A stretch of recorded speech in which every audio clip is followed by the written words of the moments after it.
Okay, we're live. Hi, this is William Ramsey. Welcome to William Ramsey Investigates. On today's show, I have two very special guests. Roberta Glass of the True Crime Report, somebody I've talked to over 20 times on a variety of subjects, and also NYPatriot of the Occult Rejects, who I've had on, and I've talked to a number of times, but I brought them together to discuss a current court case, really fascinating sex cult case in court. Federal court is U.S. versus Larry Ray. Lawrence Ray, or Lawrence Greco was one of his pseudonyms.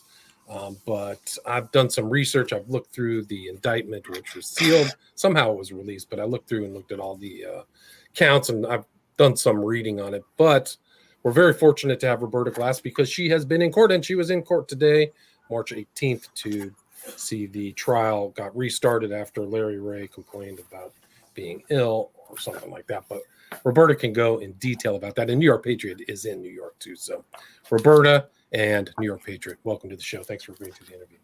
Thank you. Thank you for having me on. Thanks for having me. Roberta, for people who may not have heard your show or kind of your background, you went through the Maxwell case too. Can you talk about, Larry, you kind of have a personal connection to Sarah Lawrence too. Maybe you can just talk about following this case that kind of broke, I think, in 2020.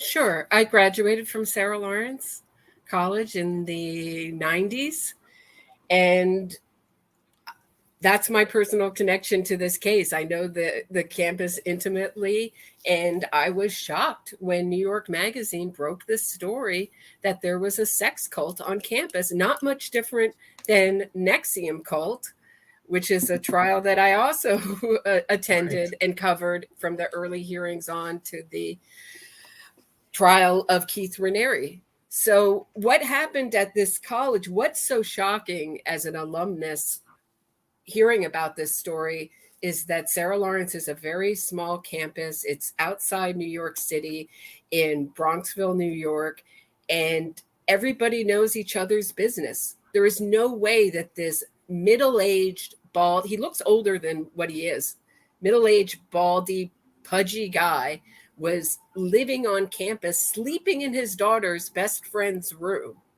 to help her with her emotional issues for months. And the college claims that they don't know, that the New York Magazine article is filled with inaccuracies, but the evidence says something quite different, that there was frequent communication between the victims and the college and different professors. So people knew about this. I believe that's my belief by what I've seen in evidence. And I believe that the college thought of this as a personal expression issue, an issue of a father who he went right from prison. He had a custody issue. He moved into his daughter's housing, which is Sloanham Woods 9, which is like a condominium. So everybody has their own room, but you share a common space and a kitchen. And he moves in with his daughter directly from prison, from a 3-year prison stint. So they have an ex-convict reconnecting with his daughter. And I assume that the administration thought that this was some kind of great thing, that here was this convict getting some time, or father getting some time with his daughter. But this guy is a serious, in my opinion, narcissistic sociopath, maybe psychopath if you differ between those two words and definitions. But this guy is so dangerous, so scary. It's like a Quentin Tarantino character moving into a college dorm room, a really violent heavy New York accent, street thug type dude. Right. And he was friends. I think it's very accurate. He was a good friends with Carrick, right? He was Carrick's best man. So, right. So the way his daughter sold this was, she said, my father was a hero because he was involved in the prosecution of this police commissioner named Bernard Carrick, who was up to go to be appointed to Homeland Security Director, but he busted that all and saved our republic. That's the way Talia, Lawrence Ray's daughter, was selling this. But the whole Bernard Carrick story, they said in court, it's too complicated. They asked one victim on the stand, do you ever really understand this Bernard Carrick story? And he said, no. And I felt like, well, if you don't understand the way this whole the whole conspiracy was explained, then I'm not even going to touch it. But what this guy did was he would accuse his devotee. First, he'd say, I'm going to help you with your emotional problems. And then it would escalate to where, so he would love bomb you and be this great listener, helps with your emotional problems, he finds out about all your insecurities and vulnerabilities. And then he would accuse you of some slight, like damaging his clothing, damaging his pots and pans, and you would have to pay him back. And these kids paid him, and I say kids, 19, 20 years old, sophomores at the time, ended up paying him back for years. We heard today one victim survivor on the stand, Claudia Drury, she prostituted for him and handed him over $2.5 million in prostitution money. It's incredible. Wow. Incredible. Incredible amount. So they were all handing over hundreds of thousands of dollars. We heard from Santos Reyes. He was handing over everything he made, and he had a job. And he also orchestrated these kind of mental breakdowns of these kids and said, the only way to get better and feel really good is to go to a mental hospital. And that's what we heard today, him orchestrating this girl's getting to a how do you say it, being in a mental hospital for 2 weeks. And then he bragged that he called the administration at Sarah Lawrence and got her back into the college 2 weeks after being in a mental institution. So that sounds like if that's true, then that sounds like he had some good relationship with administration. And certainly they seem to be siding with Larry Ray over and really disparaging. There's a Sarah Lawrence grad, Ezra Marcus, who exposed this and broke the story for New York Magazine along with another journalist, and he graduated in 2014. But they really disparaged Ezra Marcus, the college did, and said that there is numerous inaccuracies with the P's. What those inaccuracies are have never been explained, and said it was terrible. So basically, I hear that as siding with Larry Ray, right? I don't know, right? Right, and it went on for 10 years. So he got out of jail, Yeah. and it went from 2010 till his arrest in 2020, right? Right. This manipulation. I mean, so it's incredible. And when Claudia Drury, who's on the stand today, didn't want to prostitute anymore, I believe she's the one. She hasn't gotten to this part of her story yet, but I believe she's the one he found, took to a hotel room along with Isabel Pollack, who's up on these same kind of charges in July, and handcuffed her naked and suffocated her over and over again over the period of hours until she agreed to prostitute for him again. Wow. And they're actually online. I'm going to play this right now. Is a video of him interrogating this victim who he prostituted for millions of dollars. Let me see if I can. That's Claudia. That's Claudia Drury. Let me see if I can get my speaker to work. We heard this footage today. Okay.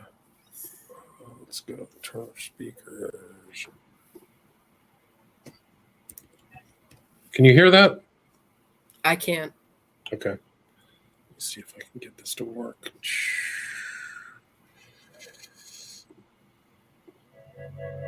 Okay. There we go.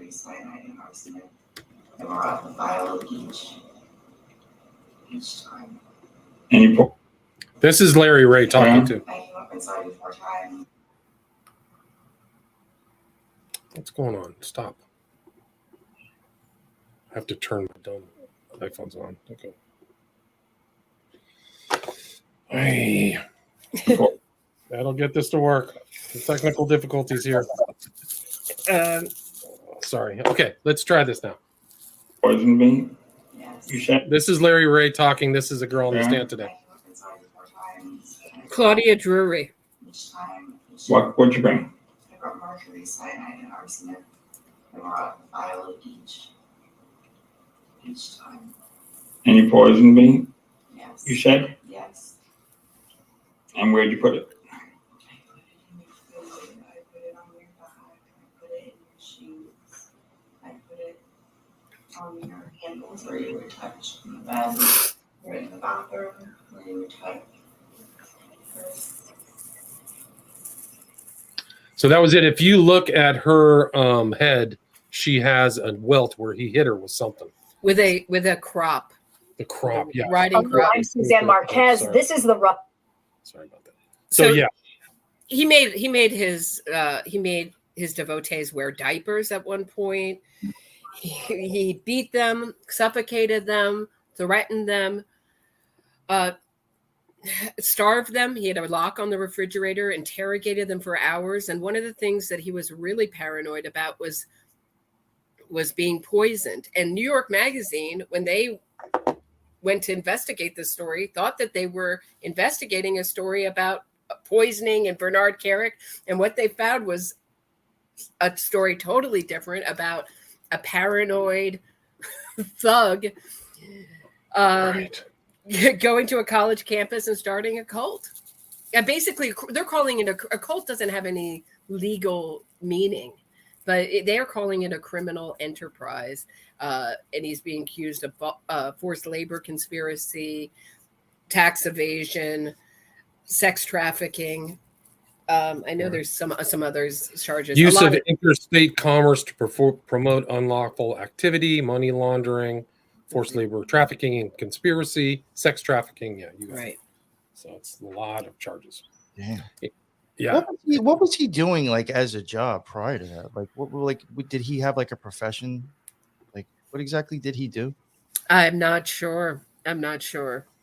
Interesting. I'm just wondering what kind of like business He association. claims that he was some kind of intelligence person. They found a lot. I told you they found a lie detector machine and among his effects. Wow.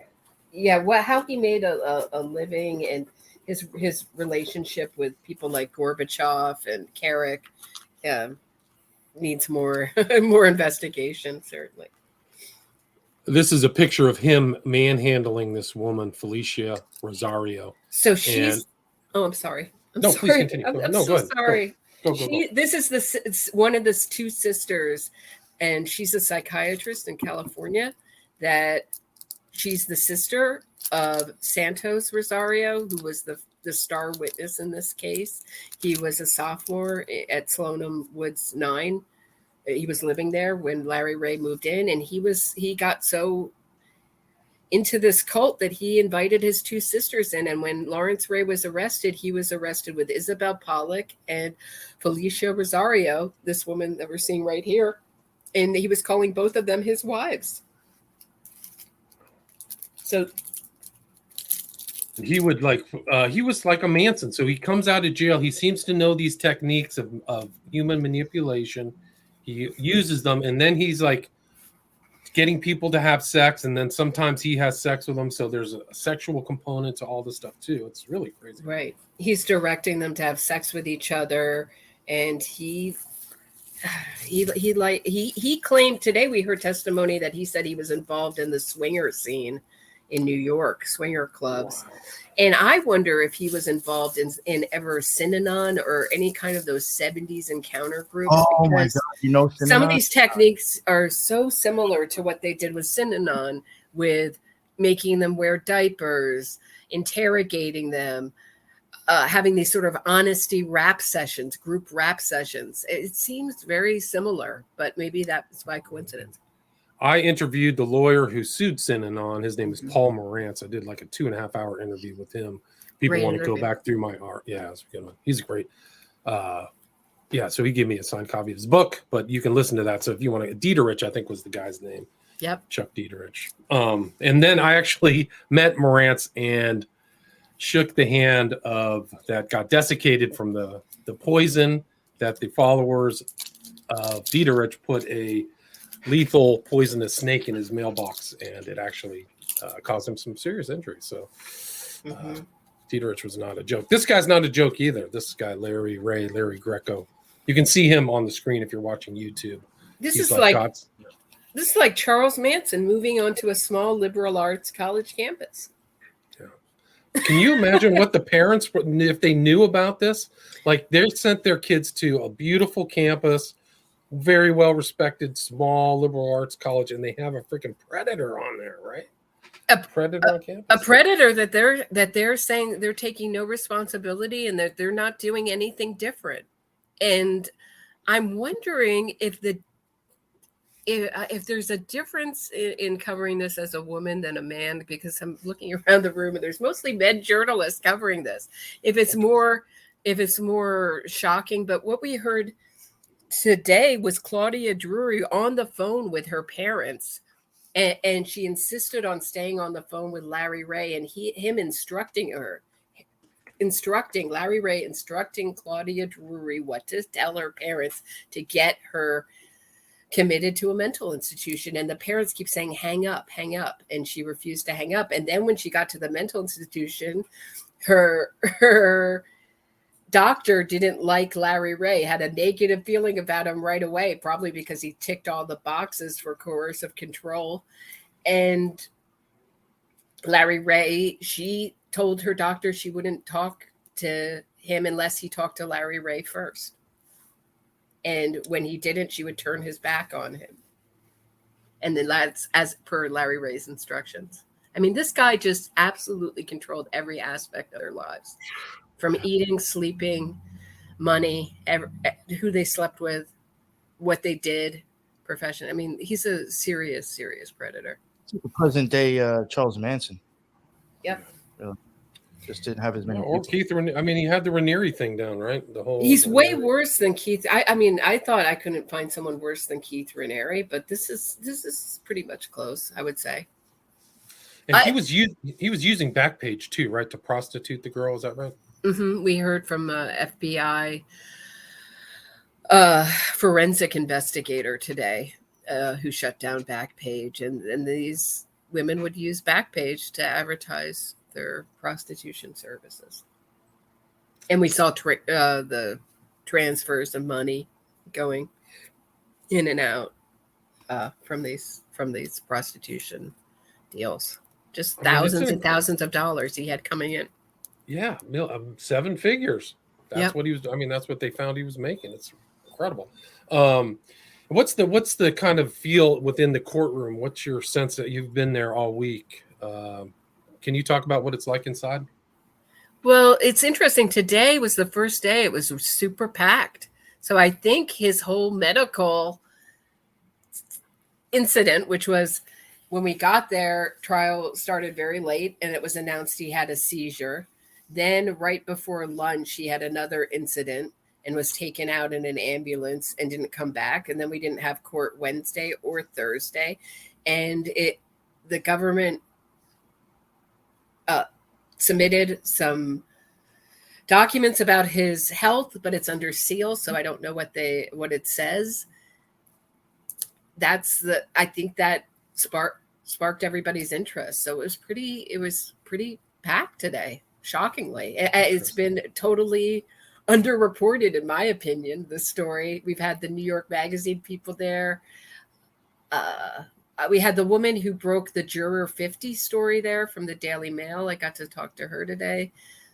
Who else? I know I'm all the New York papers, New York Post, Daily News, that kind of stuff, but very small turnout and I think it's the most interesting trial that I've ever covered. Interesting. Oh, even more so than Raniere or Maxwell? Absolutely. This is the best trial I've ever covered, the most fascinating. The defense is fantastic. The government is fantastic. The judges, I love the judge. It's Doug Lyman's brother who directed Swingers and The Born Supremacy. He's a very soft-spoken, excellent judge. And the arguments are excellent, and it's a fascinating story. And the defense is bringing up, it's just over again. Somebody sent this to me on Twitter. It's the False Memory Syndrome Foundation playbook, right? Kind of. What they're saying is I think the best defense you can come up with, which is it's like a group madness. Instead of a madness of two, it's a group madness. They all believed in this delusion, which is true to a certain extent. Claudia Drury testified today that she really believed that she poisoned Larry Ray, that she destroyed his property, even though she didn't do any of those things. But he had a way of she thought she wasn't remembering because it was too traumatic and she just had to remember. So it's more like it's more like a madness of many instead of the madness of two. It's like the madness of many defense, which I think is the best defense you can come up with. It's interesting. He knows techniques. I mean, I get the sense that he knows how to just keep the pressure on. So he had to learn something there. And in the complaint, it says that he had a personal philosophy. Did you ever get a sense, or is there anything at trial that shows like where he's been and what he knows and how he got his techniques or understanding things? My understanding of his personal philosophy is he, just like Ranieri, introduces himself as the most honest, ethical person in the world, which sets up his devotees to confess. It sets up a atmosphere of coercion and confession.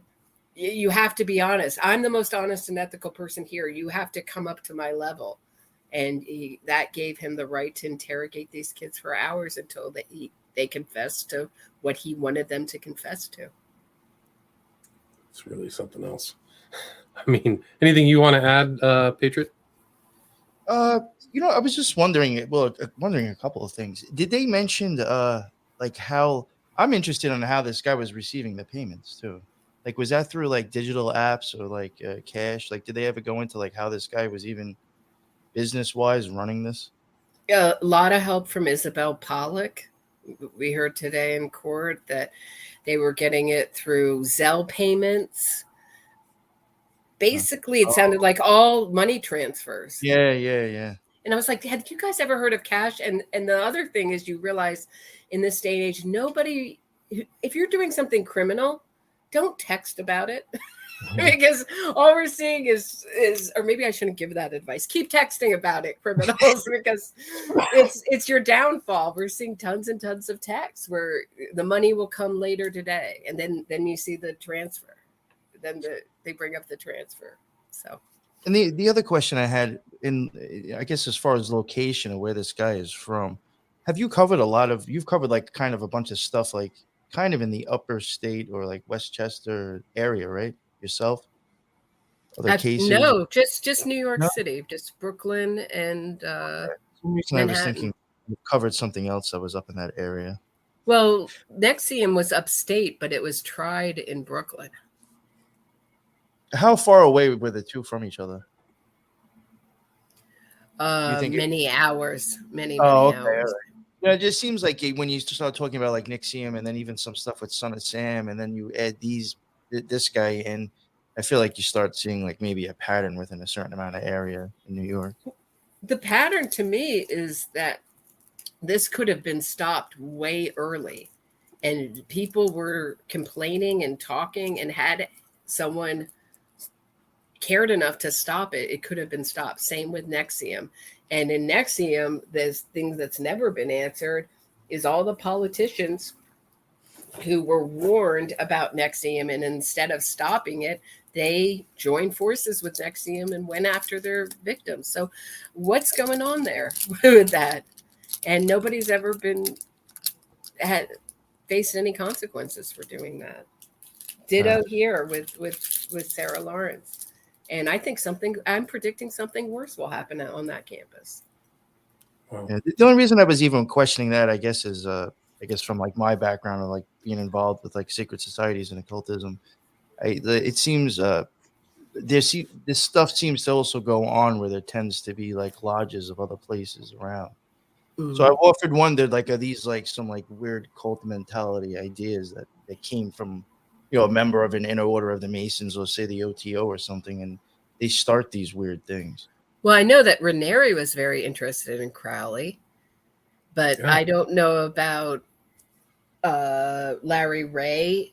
He told these women that the more sexually free you are, the more honest you could be in life, and that whole sex positive sort of feminism bled into it. So, and it's interesting that nobody in this trial is referring to what Claudia Drury did or what any of the other victims, women victims, did for Larry Ray as sex work. It's all being called prostitution. Interestingly, no one's arguing that this was empowering and enriching to their lives.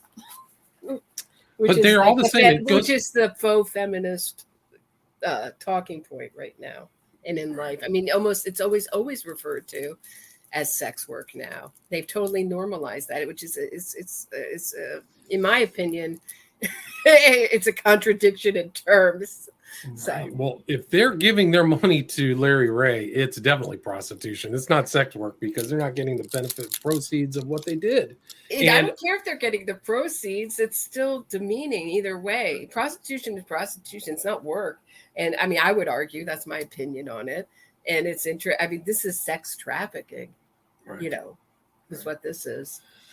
But he did stuff too. Larry Ray did stuff that was similar to Raniere and Hubbard, which is he would get their information and then keep it and use it against them, right? So he would keep files on them so he could control them. What was that? There was a word within NXIVM, right? It was what was the word that they had when they had all their files on them? It was do you remember that, Roberta?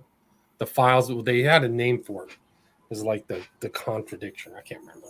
But they had a word for it within NXIVM when they had probably think of this as soon as it's over. I'll go, oh, it's so obvious. And why didn't I think of it? No, I can't think of it right now. Yeah, it's okay. But then also to answer your question, Nick, he was laundering money through his kind of cult victims' accounts. So according to the complaint, he said Ray laundered the proceeds of his criminal activity through the bank accounts of others, including some of the victims, and then had money sent to his associates, who I don't know who his associates were, from those bank accounts. But one of the other things, just to follow up with what you said, New York Patriot, is that he was old when it all started. He was 52. So he could have had a background in kind of a cult, or to me, my sense is that he learned these techniques either in jail or from somewhere. So he had them ready to kind of. Oh, from the stuff she said earlier, he definitely understood how to manipulate people for sure. I mean, he understood psychology to like break people down. It sounded like, people that he knew were targets, probably easy targets. And I think you could easily learn that through just the cult practices or just even whatever. Definitely, probably learn that from somewhere. Somewhere, that would be my sense too. I get that sense too. And I mean, it's just off the charts how much money he was making just on that one girl. I don't know where his other stuff. Did you ever get the sense, Roberta, that there might have been other people involved in his predation, that he wasn't just a lone person? Because they talk about in the complaint like associates. Well, who were his associates? Isabel Pollack is one, and she's up on charges. And his daughter Talia, we saw before court went dark, we saw a letter from her just to the other devotees, disparaging them and accusing them of damaging her Pucci wallet, of damaging the bow on her wallet by putting her wallet in her purse in a particularly rough way, and that they're poisoning her. I mean, everybody took on his delusion that he was the most amazing person, and everybody was jealous of him and trying to poison him and his family. And also a real emphasis on keeping his women devotees starved and malnourished. And we heard today some audio where the women were talking and laughing about Claudia Drury being fat, and she's the most slight, tiny person when she came into the court. So it just kind of very much like NXIVM. Interesting. What's your sense of Larry Ray when you're looking at him? I mean, I don't know. I wouldn't think he was very charismatic. I wouldn't think so either, but these, like Raniere, he was good at listening and summing up what you were about and honing in on your weaknesses and exploiting them, or your strengths too. I mean, he took all these kids to North Carolina and was doing serious landscaping, like with a giant shovels. You know what I mean? Like one of those. I was trying to think of what they're called. It's not a steamroller, but it has like a big, like "Are You My Mother?" in that children's book. It's like it digs. Like do you know what I mean? You sit behind it, you dig with it. Yeah, like Do you know what I mean? Like construction backhoe. worker would use. Yeah. I'm trying to think of the word. Backhoe, right? Backhoe? But it would like have these giant instruments down at his property in North Carolina. He had all these kids there working like slaves for him. So it's strange. And there were did you get a sense? I mean, there were victims that capitalized, but how many victims do you think there were? How many people were in his orbit? Well, hard to tell. It looks what we're hearing about is 6 or 7 core victims right now, but is there more? There's the 2 sisters. There's Santos Rosario. There's Yvonne. There's Dan Levin, who wrote a book about it, and they're also doing a Hulu documentary based on I believe his story. The Hulu people are also in court. Claudia, Isabel is interesting. Pollock is interesting. She's a perpetrator and a victim, both. So like 7 or 8, about 7 victims that we're hearing about. I hope I'm not forgetting anybody, but yeah. And how long is the trial going to go on for? Did you get a Hard sense? to know. I can't get a sense if the defense is going to put on a case or not. It's hard to tell. If they do, it looks like we're going pretty quickly through these witnesses for the government. If the defense puts on, it looks like 2 or 3 weeks if the defense puts on a case. If they don't, it looks like it might wrap up next week or maybe early the week after, I would think, at most. Right. And are you seeing the same kind of characters around the court? I mean, in all the different cases, the same reporters. Like, what's the one guy who does the New York report? I can't remember his name right now, but he's always at that courthouse. You mean Inner City Press? Yeah, that Inner guy? City Press. Yeah. I never see Matthew Lee actually in the courtroom, which is an odd thing. I know he may be watching it from either the overflow room or the room for journalists, the special room. I've seen a journalist who was at NXIVM for sure. The NXIVM trial. Yeah, pretty much some of the same cast of characters.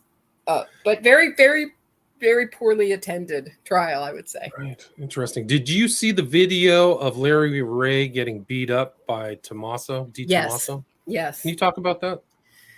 He was sitting with, he had 2 enemies, this guy Tommasio and Bernard Carrick, and he's sitting with his devotees at a eating establishment, looked like New York. And Hudson Hotel. It's a Hudson Hotel. That's where it was. So that's also all his, which is interesting. Anytime he's in a hotel, I would think that he was probably in there due to his devotees prostituting because they lived in hotels. Anyway, sitting there, Tommasio comes in and just starts punching him.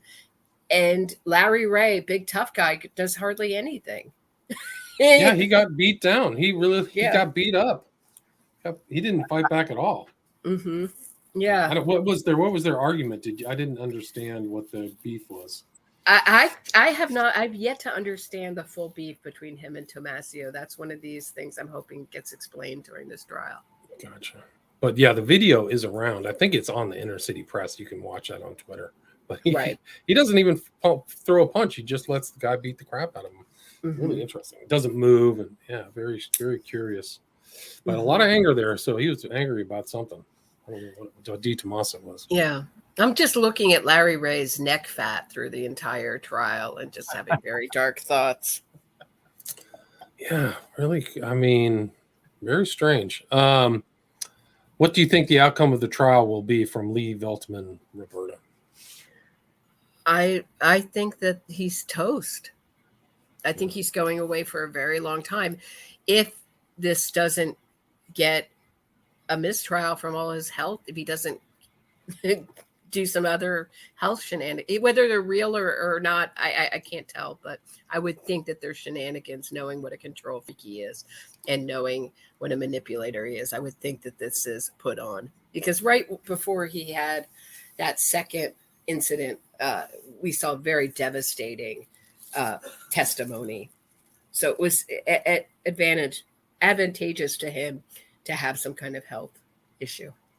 Right. And so he's probably going down. Are there any, Yodi Bear asks, are there any devotees still standing by him?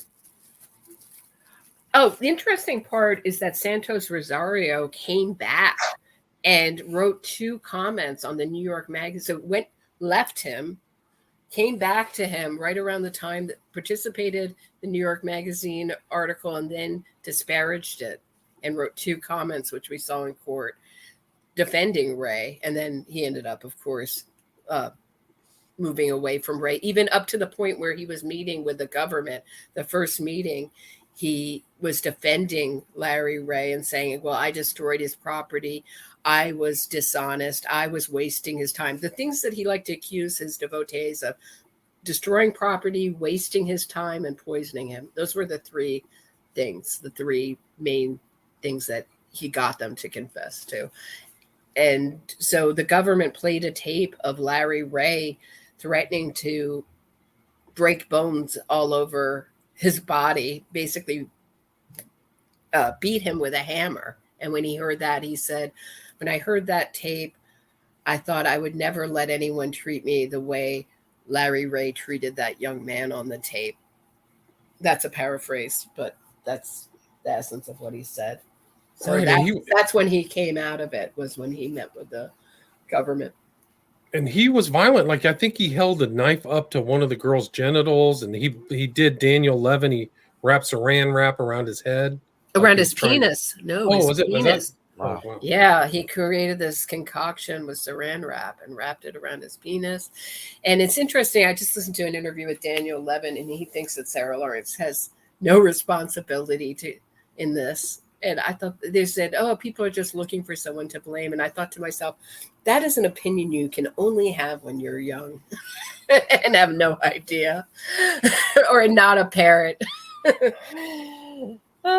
Yeah, so they have a lot of evidence on that guy screaming and shouting, and he's threatening to post their videos of people. There's a lot of stuff about him. Yeah. That was one punishment. He would post these confession videos on their Facebook. And you could hear him say hello to all your Facebook friends. So how much time is he looking at with the amount of charges they're giving him? These are similar to Keith Raniere's charges, so I would think he's looking at 120 years, something like that. 40 years at least, I would think. I'm not an expert. I don't know what the sentencing guidelines are, but I know that he's, for each of these charges, they're quite stiff. No? Maybe William Ramsey would know more than I would do. Well, I think that if he gets a couple of those charges, if he's 62 now, he's going down for the rest of his life. Yeah. That's true. I think there was an audio of him also saying, "Get down on the floor like a dog, Santos. Put your head there. I want to take you out in a brutal way." Yep. I'm going to break bones all over your body. That was the next line there. Yeah. And it was really disturbing to hear a young man be just totally demoralized and victimized like that. Awful. And these were kids who had issues with their parents, some mental health problems. And if they didn't have mental health problems, he would create them. Right. Like he knew how to do it. That's the technique thing, is like they seem to know how to manipulate people. And same thing with Manson and Raniere and definitely Hubbard. I was just thinking Hubbard too. Yeah. Yeah.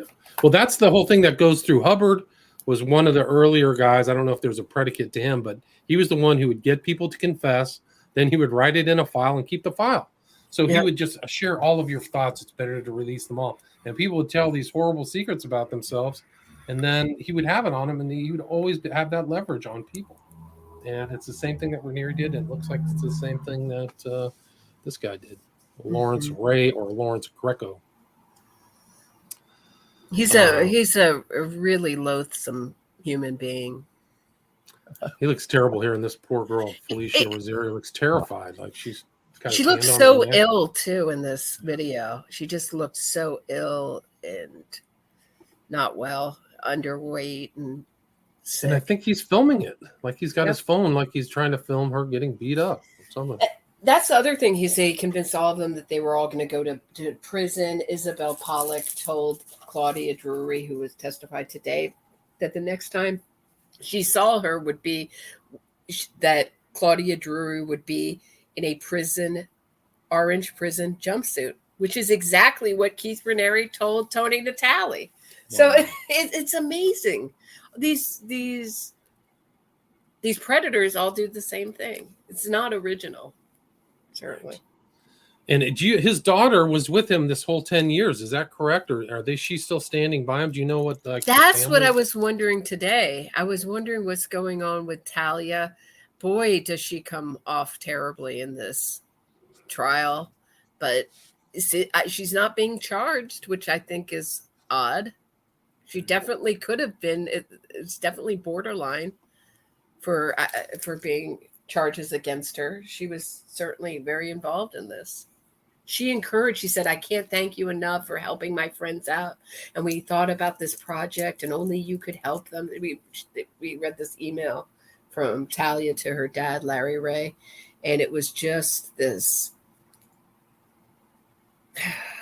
history. It sounded like she thought up this idea for her dad to help her friends psychologically. So strange. I think he said something there, like he was trying to get back like into a relationship with his daughter. Like that was the excuse of whatever was going on. So I don't know. There's a lot of backstory I don't know a lot about. Boy, does it seem incestuous too. Yeah, that's weird. Talia looks a lot like Isabel Pollock in some way. They're not twins or anything, but same type of woman. And here he is sleeping with Isabel Pollock in the bed, sleeping next to his daughter. They all slept in the same bed in his New York apartment. They put it in the living room of your testimony today. 6 of them all in the same bed. Yeah, very weird. And that was one of the things Claudia Drury accused Larry Ray of. She said to her, she was concerned about to her professor, was that Larry Ray was having some kind of incestuous relationship with his daughter. Wow, that's sick. Wow. Crazy. And it went on for 10 years, Yodi. I think that's it. Started 2010, according to everything. And then they bounced around. They went from the college to an apartment in Manhattan, then to North Carolina. Mm-hmm. The timeline is very strange. Is there anything you guys want to add? Anything? I mean, we're at about 42 minutes. Anything you want to? I mean, are you planning on trying to cover the entirety of the trial, Roberta, or what's your kind of outlook? I'm hooked. I can't stop. Cool. Nice. Anything you want to add, New York Patriot? No, I think that's pretty good for me. Where can people see your stuff? The NYPatriot show that is on all major podcasts, Spreaker, BitChute, YouTube, and Rumble. Right on. And then Roberta is Roberta True Crime Report on YouTube, and also you can listen to it on iTunes. And then you have the True Crime Report Facebook page, right? Facebook group. Come join the good discussion in my Facebook group. Hello. Yeah. Cool. Awesome. And again, we're talking about the Larry Ray trial and the Sarah Lawrence sex cult. Crazy stuff. Thanks so much for your time, guys. I really appreciate it. Thank you. My pleasure. All right, take care. All right, take care. Bye. All right, Bye. stay there. Stay there.